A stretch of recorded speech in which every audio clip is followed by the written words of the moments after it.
예, 음악이 아주 긴박합니다. 원래는 이제 돈 잘 버는 증권맨에게 듣는다 시간인데요. 오늘은 집중 분석으로 최근에 일단은 좀 시장은 여러 대책이 한꺼번에 나오면서 한숨을 돌렸는데요. 그야말로 이제 한숨만 돌린 거죠. 시장 상황 진단하고 경기 상황 판단합니다. 신영증권 김학균 리서치 센터장님 오셨습니다. 어서 오십시오. 네, 안녕하십니까. 시장에 오래 계셨습니다. 그리고 여러 가지 변화들을 봤는데 참 이번에는 또 다른 정말 이렇게 빠른 순간에 떨어지고 이런 것들은 네. 이전하고 좀 다른 경험이죠, 이번에는. 우리가 보통 이번과 같은 경우는 처음 봤다라는 말이 그러게 말입니다. 조금 이제 망각의 산물인 경우가 많아요. 네. 이제 살펴보면 사실 비슷한 사례도 더 심한 예. 사례도 있었는데 네.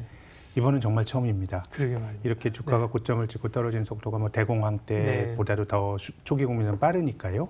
그래서 뭐 주가도 빨리 떨어졌습니다만은 정책도 확실히 그 2008년도 금융위기 직후에 했던 기억들이 남아 있는 것 같습니다. 속도가 굉장히 빠르게. 예. 뭐 할 거면 빨리, 그러게 말이에요. 또 과감하게. 규모는 또 크게, 뭐 이런 정책들이 이제 미국이나 한국이나 나오고 있기 때문에 뭐 주가가 단기간에 뭐 아주 급락을 했고요. 또 돈을 풀면 이제 금융은 또 반응을 할 수밖에 없으니까 어쨌든 뭐 미국의 그 무제한 QE가 어떻게 보면 그 정책의 제 생각에는 뭐 아주 정점이었다고 생각하는데 네. 뭐 이후에 뭐 주가, 외환 시장 그리고 아직 크레딧 시장까지 완전히 가진 않았지만 그래도 일부 좀 스프레드 같은 게 미국에서는 축소되고 있어서 돈푼 효과를 금주에 좀 경험하고 있습니다. 네. 근데 이제 무제한 양적 완화, 뭐 네. 심하게는 뭐 달러 살포 이렇게까지 네. 얘기를 하는데 무제한 양적 완화 또 2조 달러의 슈퍼 부양책. 근데 카드가 일단은 물론 또 정부니까 어떤 카드를 쓸 수 있겠지만 단기적으로는 쓸 카드를 좀 다 이제 다 패를 좀 펼친 것 아니냐 네. 그런 주장도 있습니다. 또 그 패가 네. 또 2008년에 봤던 패입니다. 그렇죠. 예. 근데 이제 2008년은 기본적으로 이제 금융에서 문제가 생겨서 실물로 전이가 됐고 네. 지금은 실물의 문제가 금융으로 전이가 되는 거거든요.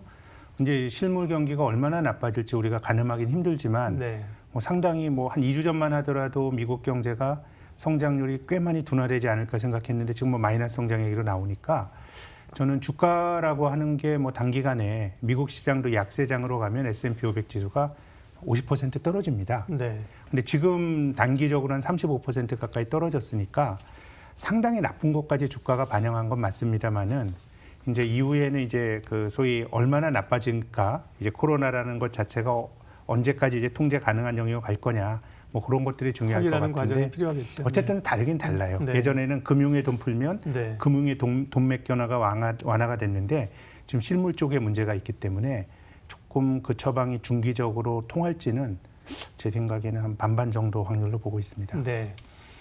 여러 그 자산 가격들이 뭐 동시에 공포 때문에 떨어지는데 특별히 지금 문제가 되고 있는 건 국제 유가입니다. 네, 이건 이제 네. 자산 가격의 하락, 원자재 가격 하락을 넘어서는 여러 정치적인 관계들 또 미국의 주로 에너지 기업들의 파산과 신용 이런 것까지 맞물려 있는데요. 예.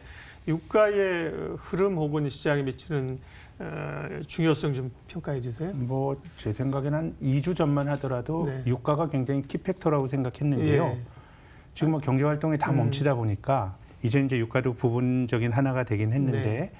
어쨌든 뭐 저는 그 위기 때 어려워지는 거는 이게 그 이전부터 뭔가 구조적인 모순이 있는 게 충분히 크게 거죠. 나타나거든요. 네. 근데 원유라고 하는 거는 크게 보면 이제 미국이라는 나라가 셰일 오일을 생산하면서 몇 년 동안의 구조적 공급 과잉이 생긴 겁니다. 네. 그래서 뭐 트럼프 대통령이 러시아와 뭐 사우디 사이를 중재하겠다라고 얘기를 하는데 네. 뭐 해서 되겠습니까? 자기들이 공급을 많이 해서.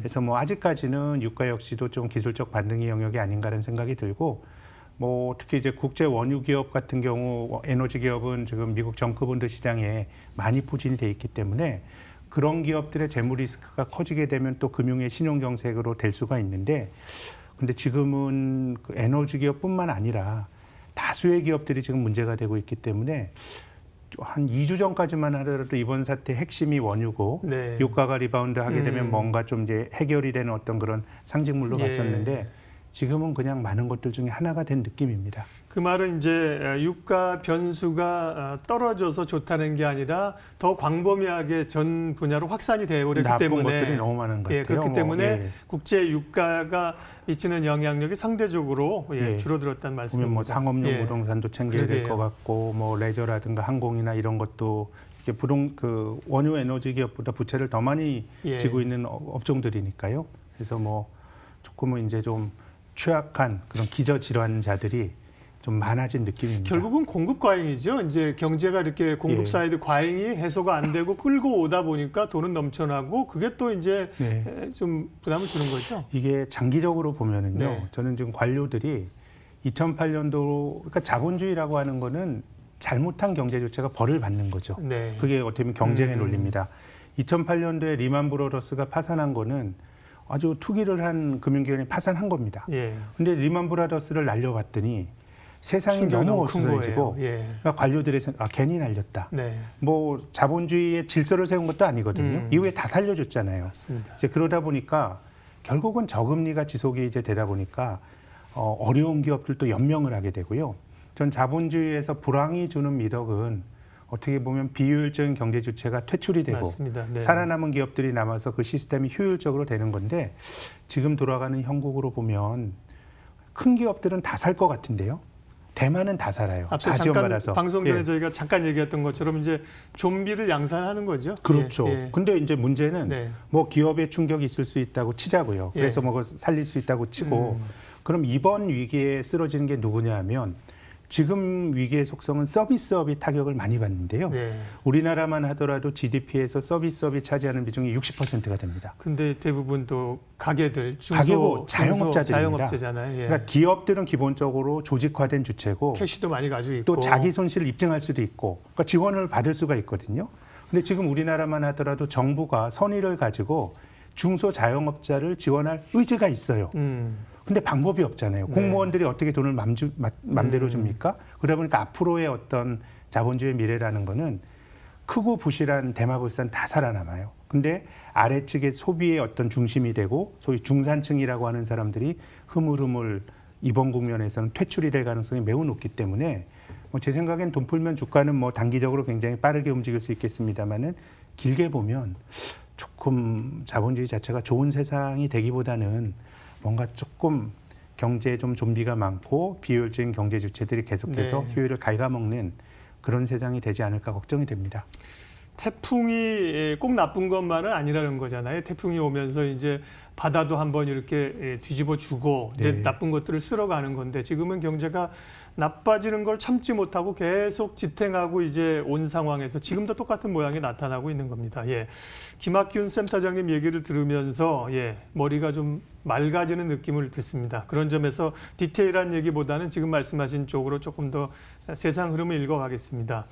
그러면 지금 지난주까지는 이 주식 석유뿐만 아니라 금값까지 떨어지면서 안전자산도 네. 떨어지는 형국이었잖아요. 오직 달러만 현금만 그렇습니다. 했었던 상황이었는데 그런 현상이 소위 디플레를 경기 침체와 함께 디플레를 야기할 거란 얘기가 있고요. 네, 한편으로 제가 사석에서 얘기하는 거는 이렇게 미국이 달러 살포하고 결국 돈을 이제 밀어내고 이러면서 뭔가 위기를 만들면서 오히려 인플레이션이 올 수 있다 이렇게 얘기하는 분들도 있어요. 네, 네, 반대 방향의 시각인데 네, 네, 그 네. 부분이 어떻게 생각하세요? 조금 여유 있는 나라의 형태는 디플레고요. 네. 근데 우리나라처럼 그 기축 통화가 아니고 경제가 흔들리면 그 나라 통화 가치가 흔들릴 수 있는 나라들은 이제 인플레입니다. 이머징 국가들. 그렇죠. 네. 이제 글로벌하게 불황을 겪는 방식이 조금 점잖고 자산 축적이 된 나라들은 일본형의 디플레를 네. 겪는 거고요.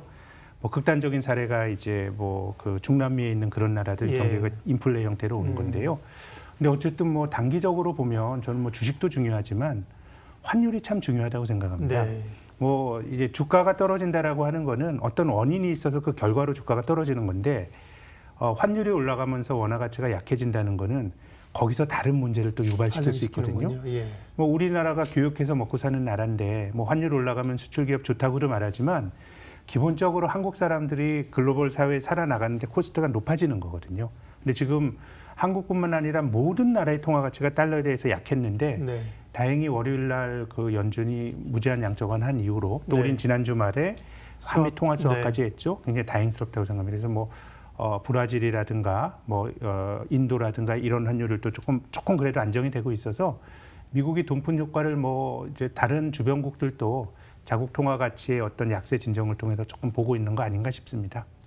그러면 환율이 중요하다고 얘기했는데 이 통화 수합 지금도 우리가 사실은 좀 불안불안하잖아요. 1,300원에 네. 안 보고 이제 1,220원대 내려왔는데 지금 수합해서 받는 600억 달러 갖고 충분하냐? 이게 의구심을 제기하는 분들도 있거든요. 네.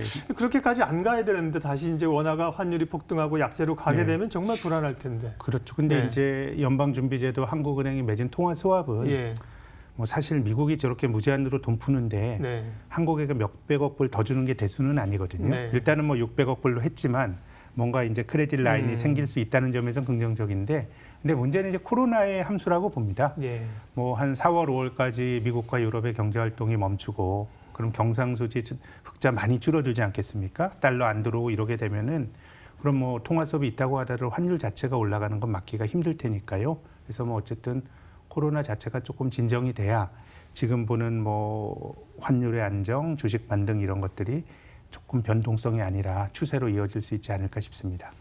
코로나로 촉발된 그 이전에 말씀하신 것처럼 여러 개가 켜켜이 쌓여 있다 터진 거죠. 근데 그런 이야기들, 세상을 읽는 이야기들, 우리가 맑아지는 느낌이라고 말씀드렸는데 그런 얘기도 하지만 증시 얘기도 좀 해야 될 거 아니냐. 투자자들 입장에서 네, 그렇게 네. 말씀하실 것 같기 때문에요. 예, 1,400대로 순간적으로 내려가다가 지금 1,700 올라왔습니다. 투자자 입장에서는 주식시장에 뭐 이미 손실을 많이 네. 보고 있는 상태이신 거고 지금의 대응은 어떻게 하는 게 좋습니까? 뭐 제 생각엔 그냥 가만히 있어야 될 것 같습니다. 네. 포지션을 바꾸는 게 굉장히 위험해 보이고요. 근데 이제 주가가 이렇게 수직 낙하라면 반등이 V자형으로 안 나올 수가 없습니다. 예. 우리 증시 역사상 월간 단위로 코스피가 제일 많이 올랐던 게 1998년 1월에 50% 올랐습니다. 한 달에. 네. 근데 98년 1월이 외환위기 때였거든요. 중요하죠. 예. 주가가 수직 낙하했다가 구제금융 받으면서 한숨 돌렸더니 50%나 올랐다가 그다음에 저점을 깨고 다시 내려가는 양태들이 나타났기 때문에 제 생각에는 저희가 뭐 코로나에 대해서 알 수 있는 지식이 짧기 때문에 뭐 어떻게 말하기는 어렵습니다만은 굉장히 강한 V자형 반등이 나올 것 같고, 그래서 저는 이번에 우리가 떨어질 때 제대로 대처를 못했던 것처럼 네. 이번에 올라가는 올라갈 과정에서 는 힘들 거라고 봅니다. 네. 근데 어느 정도 주가가 레벨업 됐을 때 어떤 의사결정을 내리느냐가 중요할 것 같은데, 저라면은 조금 현금 비중을 조금 높이시기를 권해드리고 싶고, 네. 또 절대적으로 안 망할 기업들, 그러니까 지금 오히려 크고 부실한 건 살아남고 조그만 중소기업들이 위험한 건데, 그런데. 우리나라 상장 제조업체 중에 3분의 1이 영업이익으로 이자도 커버 못하거든요. 네. 그러면 이 기업이 내가 뭐 손해봤더라도 몇 년 동안 망하지 않을 거냐, 이런 판단은 좀 내려야 될 것 같고. 소위 이제 이자 보상 배율이라는 거죠. 그런 네. 거죠. 거기다 또 배당을 주면 더 좋죠. 음. 그래서 조금은 퀄리티가 높은 자산으로 좀 주가가 올라갔을 때 좀 스위칭을 할 필요는 있는 게 아닌가 싶습니다. 네. 그러니까요. 말씀하신 것처럼 어차피 지금 손실 난 상황에서 다 털고 영을 만들고 더 싸지면 사겠다고 얘기하는 전략들이 실현이 어렵다. 알면 좋지만 그건 누가 알겠습니까? 어렵고 예. 오히려 올라갈 때의 그 소외감도 있을 수 있기 때문에 어쨌든 간에 자산을 가지고 버티면서 그 안에서 방법을 찾아야 된다는 얘기 저희도 사석에서 많이 하고요. 코로나 사태가 조금 긴 얘기로 코로나가 좀 진정이 되거나 적어도 진정이 되거나 이제 패러다임이 다시 회복됐다고 했을 경우에는 이럴 때 이제 시장의 추세나 문화나 트렌드를 바뀌면서 주도하는 그런 섹터나 이런 게 그러게 나오잖아요. 말입니다. 네. 그런 쪽은 뭐 당장은 아니겠습니다만 어디가 좀 가능할까요? 근데 지금은 다시 네. 또 이번 과정에서 뭐 아마존이나 이런 기업들이 좋다라는 평가를 아마존이 상당히 덜 빠지기도 했습니다. 근데 경험적으로 보면 이렇게 한번 판이 바뀌면 네. 주도주로 바뀌는 것 같거든요. 공교롭게도 제프 베이조스가 자기 주식을 팔았다는 얘기도 들리고요. 네. 그래서 제 생각에는 지금은 조금 그 산업 내에서의 조금 위치가 파지티브한데 배당까지 주는 주식. 지금은 채권이 제로금리가 아니라 선진국은 마이너스 금리까지 갔기 때문에 네. 뭐 PBR 같은 게 너무도 정태적이고 진부하겠습니다만은 저평가된 주식 중에서 좀 안정적으로 캐시플로가 창출되면서 배당 주는 주식들이 그래도 저라면 그런 주식을 사고 싶습니다. 네. 그렇게 따지면 배당을 4%, 5% 주는 기업들이 제법 있습니다. 있는데 예. 이제 보잉이라는 회사가 배당금을 50년 연속 증액을 하다가 네. 이제 현금 배당을 중단하게 됐거든요. 그래서 지금 뭐 배당주란 게 사실 그 기업인데 이 회사가 앞으로도 계속 돈을 벌 수 있고 배당을 줄 수 있냐, 이런 부분은 또 한 번 위기를 거치면서 스크린을 할 필요는 있다고 봅니다. 예.